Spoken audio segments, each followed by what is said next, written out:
Welcome back. You're watching Cheche with today's guest, Professor Frederick Onyama of the Murang'a University College and Professor Tony Kabo of the Uganda Martyrs University. And the conversation carried on during the break, and we're talking about the challenges of academics in politics. And so the question, continues. Is university education critical to governance? Think about the spectrum of leadership, governance represented on the continent. Think about our own country, Kenya. President Uhuru Kenyatta versus President Kibaki versus President Moi, who did not have a university education. Think about Zimbabwe, President Robert Mugabe. Various, seven? No, five PhDs. Five degrees. PhDs, not degrees. Yes, some of them honorary, but quite a few. Well, quite a bit of learning. Yes. Think about Ghana. So really, when you make the point that it's critical to governance, is it really?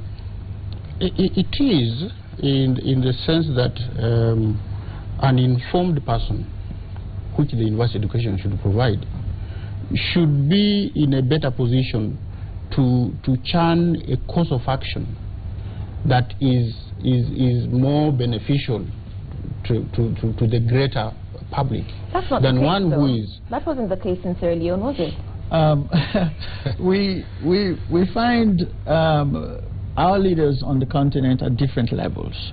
And so whether you are educated or uneducated, history tells us that even sometimes those who are least educated at least can respond in some ways to the needs of society. Somebody was mentioning Ufebwanye, who I think was founding president of Ivory Coast. Yes, of Côte d'Ivoire.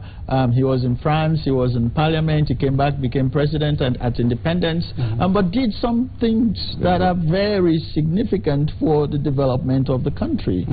We saw, for example, I mean, you can name many leaders on the West African part of this continent who never really stepped into the doors of a university, but did quite well. I think the point that we're making here is this, that there is no substitute for higher education, for tertiary education, because at that stage you can actually make decisions that are generally rational, decisions that are generally informed by certain basic facts around you, and decisions that actually generally either of a political nature or for the general good. And so what we are suggesting here is that yes, you do need tertiary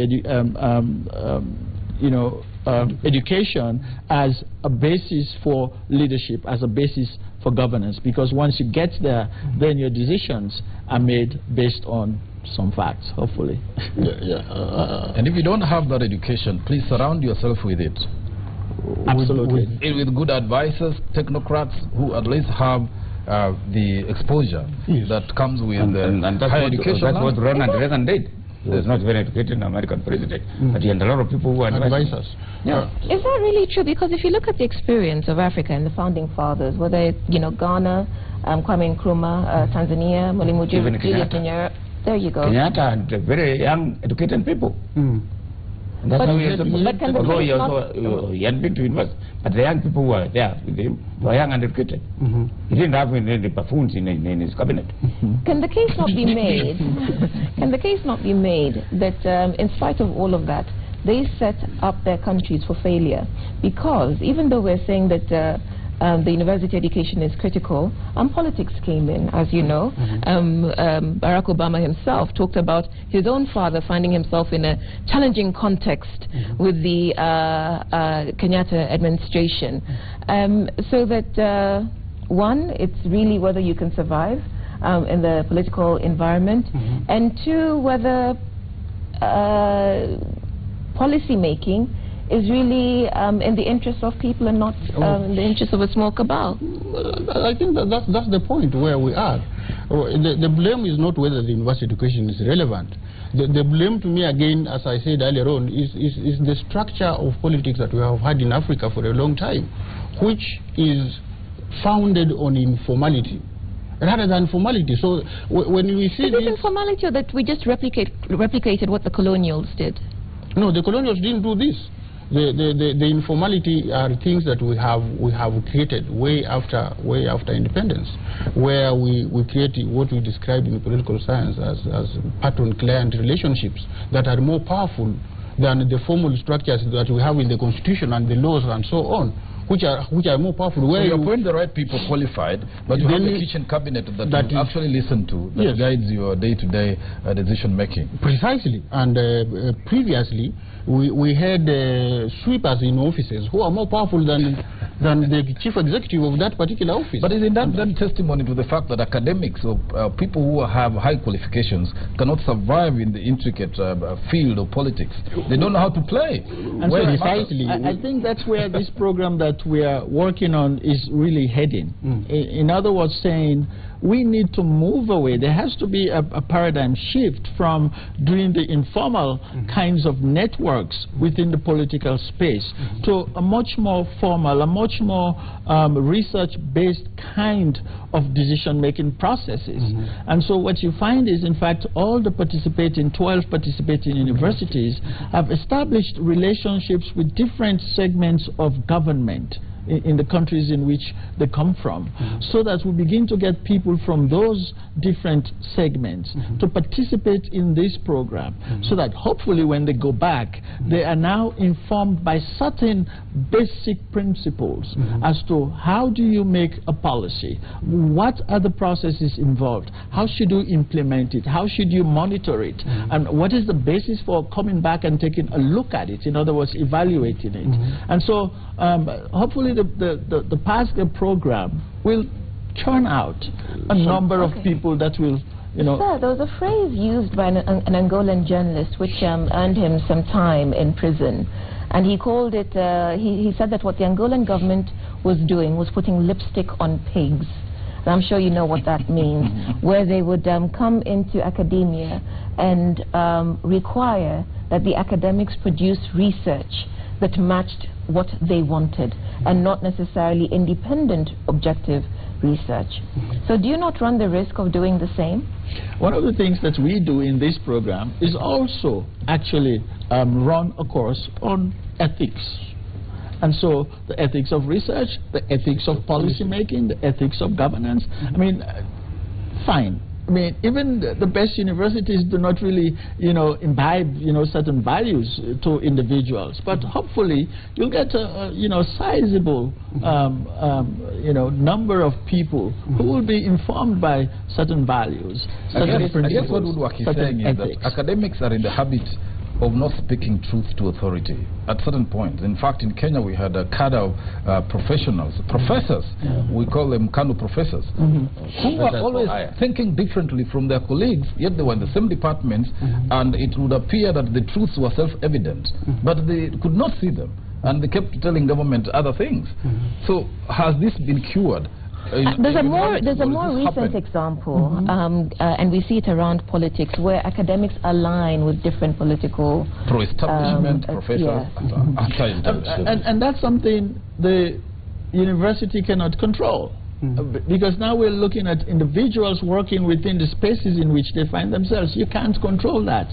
The best you can hope for is what you're teaching really dealing with issues as they are supposed to be dealt with.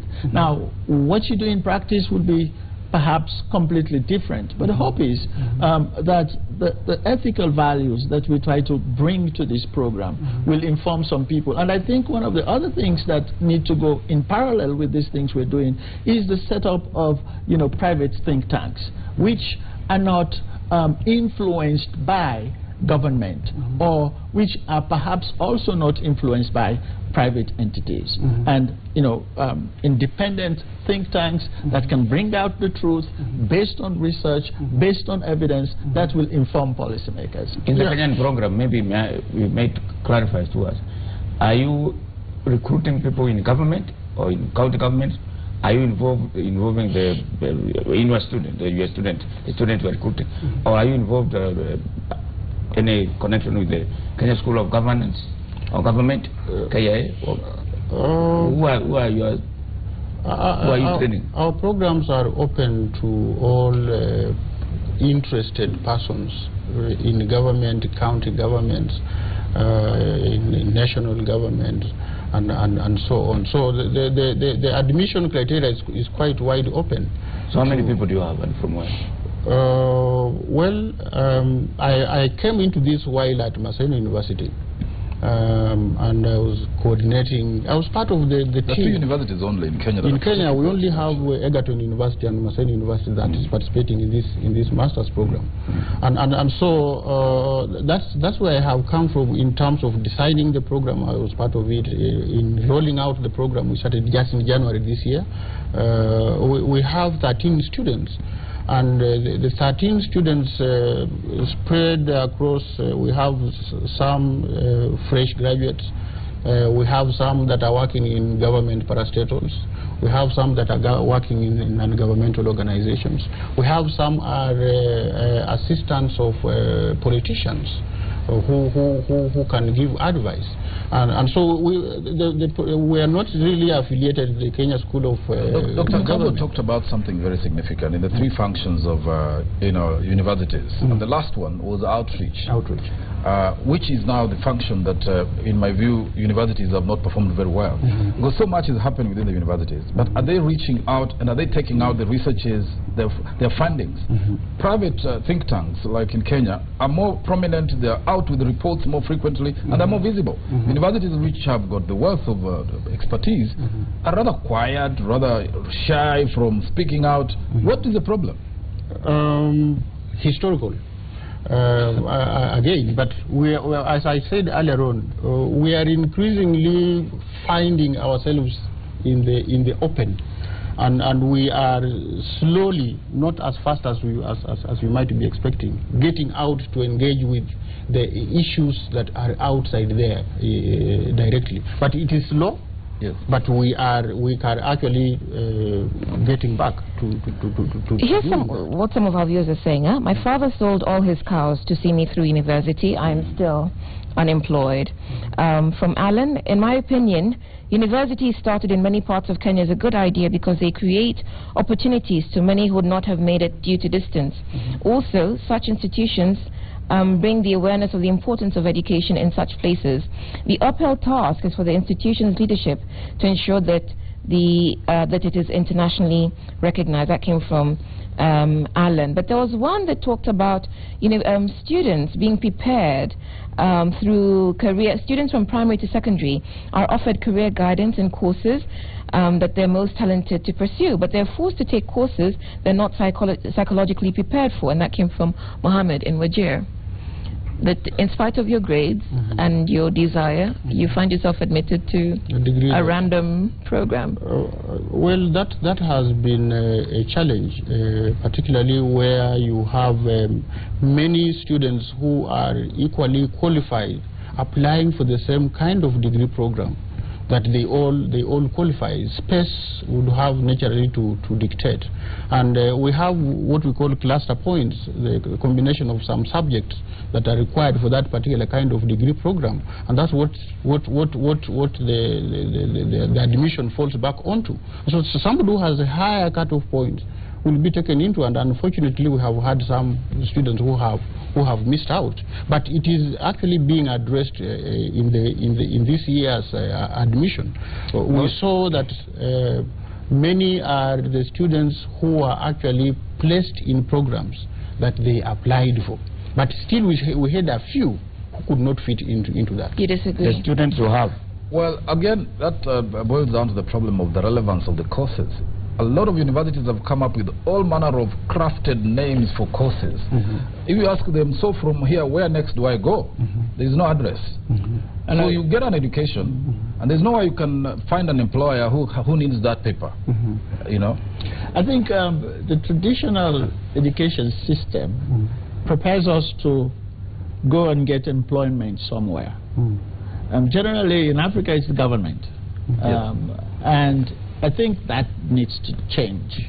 We need to see a significant shift in terms of how we prepare our students. I think we need to prepare students with different kinds of skills that will make them entrepreneurs. We just recently ended the Global Entrepreneurship Conference here when President Obama was here. I think that's where education really needs to lead us. And even as you prepare people for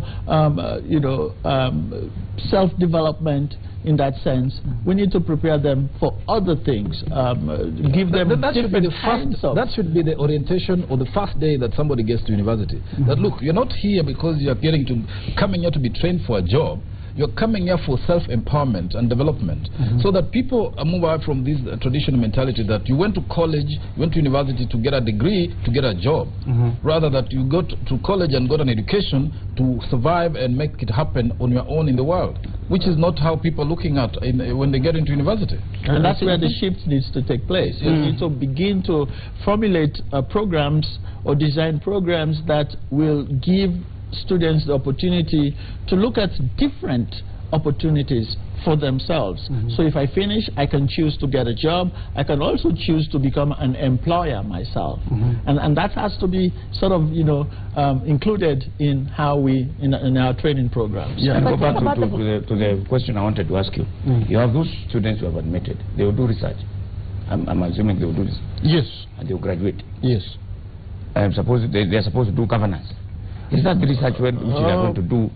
Is it going to be relevant? Is it going to be published? Is it going to apply the research? It's not really governance that they are going to do. They are going to do either becoming researchers themselves to do research and produce evidence that can support policy makers and so on. But we shall also be producing people who are policy actors themselves, who can take positions in policy-making bodies in government, people who can also be advisors of those who are making policy in government. So the focus of the program really is public policy, producing research that can inform public policy, and producing persons who can also use evidence to make policy. That's what you're trying to do. Just like Makari was saying, when they finish, which address do they go to? There are several addresses. I don't think we have any training program on public policy on the continent of Africa. I may dare say that. Could be government, could be non-governmental organizations that are involved in any think tanks and so on. There are many addresses for this kind of people. In Kenya we have Kipra, IPAD. Those are just examples where these people could go. Okay, we have to wind up now. And so the question we addressed ourselves to, universities and governance. Is it that this sort of education just makes the leader a better manipulator of followers? Or do we actually need tertiary education for better governance? David and Well, I think a more educated leader obviously is more manipulative.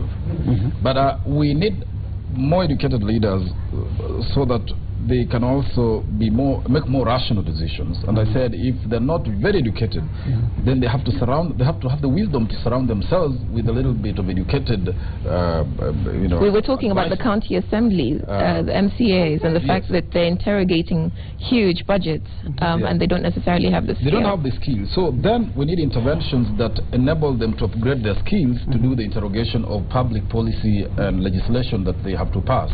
I think that is a step that must follow. But big on me, for me, is the lack of appreciation of academia in government policy making and even implementation. I will look for, and I think there is suspicion on the side of government that once they've done this policy, don't take it out here to these guys. They're going to tear it apart and it will be too messy. So contain the exposure of the policy, whether it's even a budget or whatever it is, and get on with it because you have the mandate. I think that suspicion needs to open up so that there is more input, but also academia. The universities need to be more aggressive in doing their work and exposing their talent to government and society. Mutegi, what do you reckon? I think we have no alternative to education. We need educated people in every society, including women. There was a newspaper report today. We have only one woman who is appointed brigadier. And we seem to be very happy about that, which is a shame. I think we need to educate our people, and that says women, and we need to have them in policy. We have a situation where you have MPs in the past who are illiterate, so they are to speak Swahili. We have MCAs today who do not know anything about the county government operations. But all they know is that there is land and there is money to be made. That situation should change. And it's our members of parliament who should change the law so that at least anybody who is in public office, MCAs included, has a degree. Because that way they'll be able to read. How can you have a situation like in Narok, where you have the chiefs who are illiterate, they are morons. When the DC writes a circular, they don't know how to read, they don't know how to interpret it. That is the kind of situation is abhorring. Professor Wanyama, Professor of Political Science, this is the case that you've been making, but there are challenges. One of them came from David, talking about academics becoming more aggressive. You are trying to do that through this master's program, but challenges remain in terms of how you market it and how you close the gap between governance and policy. How's that going to happen? I think we academics, we have been rightly accused of staying in our own cocoons rather than reaching out to centers of decision making, and in the process we have ended up sometimes we do research, but it remains in on the shelf. Not even on the shelf, but in our own language. It's only ourselves who understand it. The policymakers are not doing it. And so we are trying to get out through this kind of master's program that we are doing, so that we train people, our own colleagues, how to extract policy briefs from the research that they are doing, and give it to the people who are making decisions. Give it to the media to give information to the general public. We are now asking the public to participate in policy making, in decisions. We keep on seeing invitations, but the public may not have the evidence. We are supposed to extract our research in a language that everybody can access, and that way I think we shall get somewhere. Evidence getting into policy. Professor Kabo, your final thoughts. This university education that you're pushing, which helps create more sophisticated, more sophisticated leaders who are better able to manipulate their followers. I see it differently. I see even policy. When you have highly educated people or policy folks, they can lead a country into innovation, into embracing technology, into motivating its populace in designing things that will come to help, the citizens of that, state. And so it's not just about manipulation, but rather about having directions that will motivate people to be innovative, to adopt technology, and also to be creative in different ways, even in the village level. And I think that's where policy should be headed, and I think that's why this master's program actually is going to be of immense help in creating a critical mass of people that will occupy those spaces, that will give us informed policies, that will help us to actually not lag so much behind in how we embrace and use technology. Thank you very much. Our time is up, and so we will thank the professors, Tony Kabo from the Uganda Martyrs University, who's originally from Sierra Leone, and Professor Frederick Wanyama from the Murang'a University College. Thank you very much for your time on Cheche this morning. Our thanks also to Mutegi Njau and David Makali for their opinions. You've been watching Cheche on Citizen TV. My name is Udwa Kamimo. Enjoy the rest of your week.